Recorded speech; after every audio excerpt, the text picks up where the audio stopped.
করলা ভাজি করছি। আসসালামু আলাইকুম সবাইকে।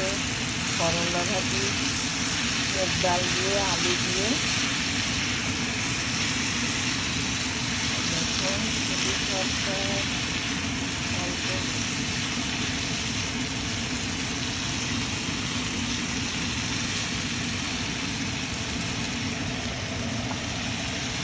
আর এটা হচ্ছে পুঁই শাক, ডাঁটা শাক, তারপর লাউ শাক, ডিম।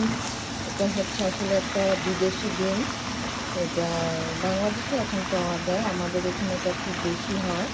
এটা 3টা মিলে আমি এটা করে নিলাম।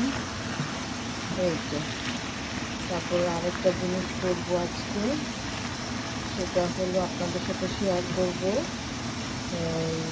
মিষ্টি কুমড়ার ফুলের ভাজি আর ডাঁটা শাকের ভাজি।